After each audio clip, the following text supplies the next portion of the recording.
Tonight, even the Senate chaplain is fed up. Lord, deliver us from governing by crisis. Obamacare is the single largest job killer in this country.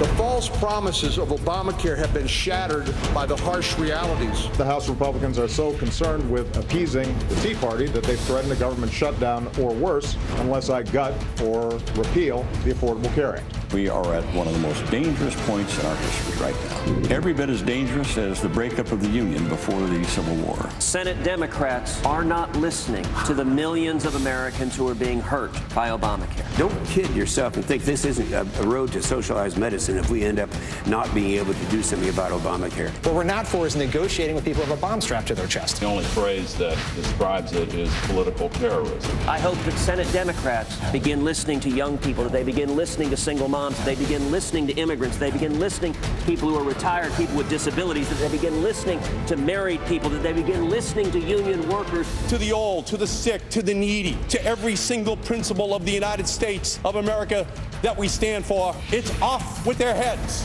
Because a handful of right-wing extremists are so determined to try to destroy this president. This is how a country goes broke. This is how a country goes broke. I hope the good guys win. We listen to the American people the way Senate Democrats are not. Knock it off, pass a budget, and move on. He is not giving up the fight to defeat Obamacare. Senator Cruz joins us. Nice to see you, sir. Greta, it's always great to be back. Okay, Senate vote today, 79-19. 25 Republicans crossed over and voted with the Democrats, and you say it's not over. So where does it go from here? Well, it goes from here to the House of Representatives. And last week, the House stood strong. They passed a strong bill that defunded Obamacare. They listened to the people, and I am hopeful and optimistic they're going to continue to do the same thing. They're going to pass another strong bill, and they're going to send it back to the Senate.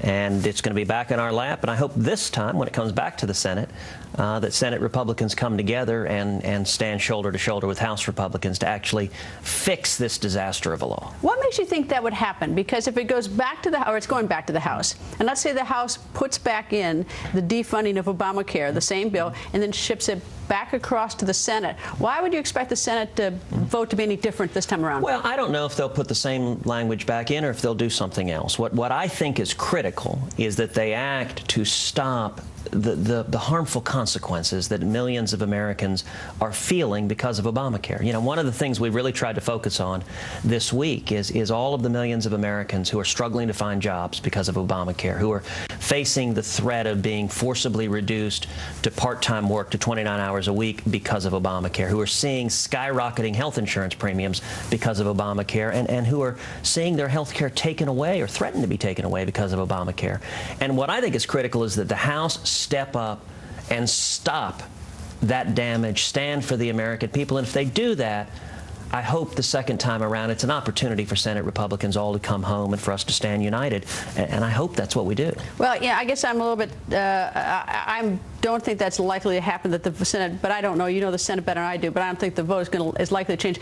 Would you be satisfied if the House bill that came back to the Senate was one that delayed Obamacare for 1 year? Didn't defund it, but delayed it for 1 year. Is that something that you could stand behind? Look, I don't want to dictate terms to the House of Representatives. There are 435 members of the House. Each of them is elected in their districts. And each member has to be accountable to his or her constituents. But that would, I mean, is that something, though, do you consider it something that would be effective in your strategy if you could put it off for 1 year, just for you? For me, what I have said is that I will not vote for any continuing resolution that funds Obamacare, because I think Obamacare is a disaster. I think it's a train wreck. I think it's a nightmare. You know, I'll note that those last two terms, train wreck is what the Democratic senator, the lead author of Obamacare, called it, and nightmare is what James Hoffa, the president of the Teamsters, called it. And so from my end, I'm not going to vote for any continuing resolution that funds it, and I hope that the House continues to doing what they do. I mean, I really want to salute Speaker Boehner and Leader Cantor and House leadership for joining arm in arm, bringing together all the Republicans in the House to listen to the American people. That's what they did last time, and I hope and believe they'll continue to do that. So I guess, I don't want to beat a dead horse, but so I understand is that if they came back to the House and said there are two choices. One is we'll revisit it in a year, or two, that they'll postpone it in a year. I guess revisit in a year would not be a funding, right? So that's probably something you could live with? Don't know? Anything that stops the harmful consequences of Obamacare for millions of Americans is a good thing. For a year, or do you want it definitively decided now? Look, if you ask me what I'd like it for all time, but I am certainly someone who will take what's critical is, are we actually fighting for the people and we making their lives better? And if we're doing that, we're doing our jobs. And so I'm much more interested in the substance. Are we stopping the harms from Obamacare that millions of Americans are suffering? And if we are, that's good. And if we're not, what I'm not interested in, that a lot of people in Washington sometimes focus on, is just a political victory. What matters is the substance, standing up and stopping this train wreck of a law. Suppose, hypothetically, that the U.S. Senate agreed with you, and that today the vote went your way and Obamacare is defunded, but the continuing resolution funds the government for 45 days. Mm-hmm. Do you have any problem with that sort of like limping along aspect of it? Because that's the second part of this, is that, we have these ridiculous, that's my view, of 45 days we're going to fund the government and we're back talking about it again, instead of a real solid economic plan. Well, there are a couple of causes for that. I mean, one is that Congress for a long time hasn't done its job, hasn't passed the appropriation bills that we're supposed to pass. And if we'd passed the appropriation bills, if we'd made the hard decisions about where to spend and where to cut, we wouldn't have a continuing resolution at all. That only happens when Congress hasn't appropriated, as we haven't this year. But secondly, if you look at the government by crisis, it doesn't have to happen. Senator Rob Portman, a Republican from Ohio, has a bill that he's introduced that would take continuing resolutions and take shutdowns off the table, would say, in the event that a continuing resolution doesn't pass, you don't have a shutdown, you simply continue, and gradually government funding goes down, but it doesn't just go off a cliff. Now, the Democrats don't want to pass that. Why? Because they want government by crisis. Likewise, the House, in the continuing resolution they just passed, had a provision called the Full Faith and Credit Law. What I like to call it is the Default Prevention Act, which says if the debt ceiling isn't raised, the United States will never, ever, ever default on its debt. It's a great common sense provision. The Democrats just voted to strip it out. The Democrats stood together, and what they said, it's interesting, Harry Reid now ridicules that provision as the, quote, pay China first law. And so the Democrats are now all on record saying they affirmatively want to use the risk of a default to scare the American people, and they affirmatively want to use the risk of a government shutdown to scare the American people. I think that's irresponsible. I think we ought to do our jobs. All right, give me a little behind the scenes. When you see Senator Harry Reid on the floor in the last 24 hours, what's it like? Do you look at each other in the face, or you sort of look away, or you say, hi, how are you doing? And what's it like on the floor? Oh, all the senators are cordial with each other. I mean, they're not necessarily the warmest, chummiest relationships, but everyone treats each other civilly, and that's the way it should be. But it's, it doesn't sound that civil. I mean, I heard right after you started the floor the other day when the time ran out, is Senator Harry Reid, his response is that it was a waste of time. I mean, there was no sort of like, I don't agree with you, Senator, but 21 hours, 19 minutes, that's pretty amazing, but I don't agree with you. You could have said it that way. But instead, he was insulting. Well, it may not have been the height of graciousness, but look, at the end of the day, it doesn't matter. It doesn't matter bickering back and forth between a handful of Washington politicians. Most people don't care. What matters, I think, is the substance. But I think it does matter a little bit, and that sort of tells the American people, I mean, are we watching sort of a schoolyard brawl, or are we watching people with deep ideological differences, and, and we're having a debate, and maybe sometimes you can convince someone or persuade someone or negotiate or something, but when it gets down to a little bit of the name calling, it's, it's unseemly, I think. Well, I mean, Harry Reid has made that decision to do that before. I mean, he has called, I guess, those of us who are trying to defund Obamacare anarchists. He's previously called me, I think, a schoolyard bully. And I'll tell you, Greta, I don't reciprocate. I haven't reciprocated, and I don't intend to. I mean, Senator McCain at least thinks that in some ways you called the Republicans who don't agree the appeasers, and they were insulted by that.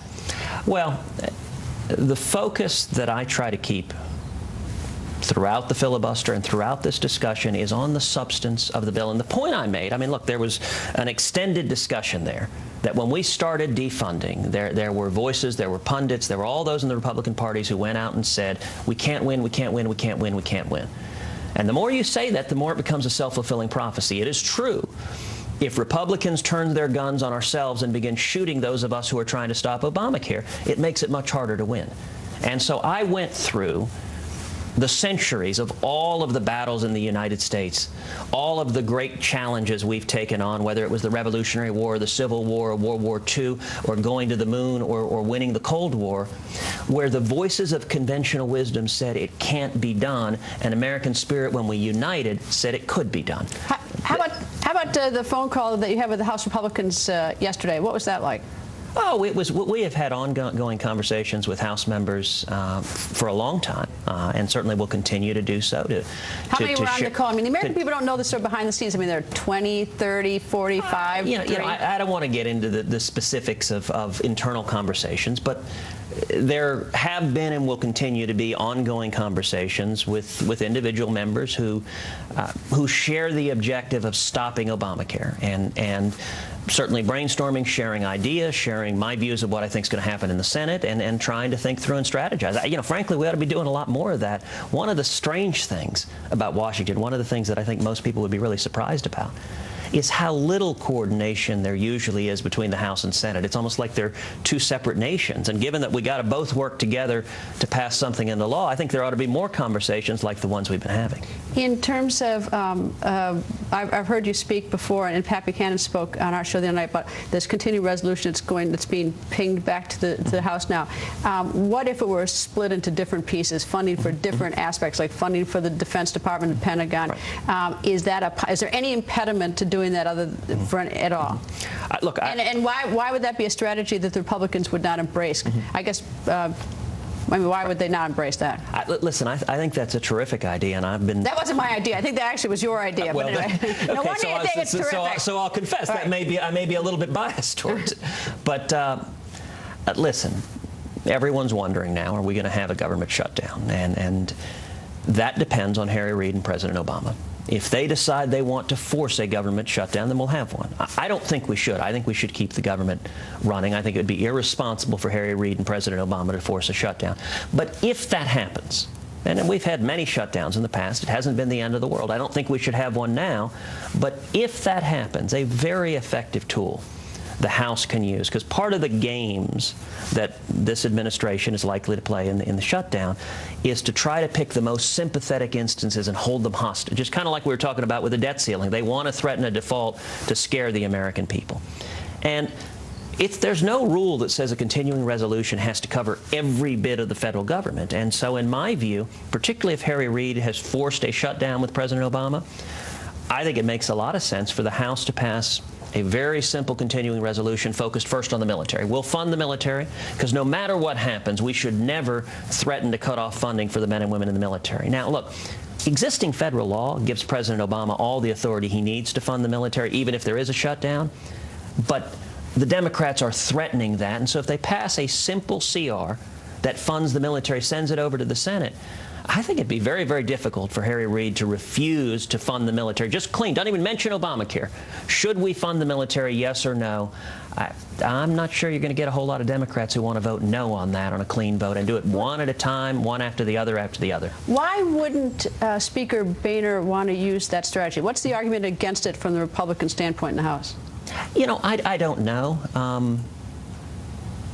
I don't know. I haven't had that conversation with the Speaker, so I don't want to put words in his mouth. And I don't know. He may well follow that strategy. I don't know if he will or not. I think it makes sense. I've suggested it to some folks. They may decide to follow another strategy.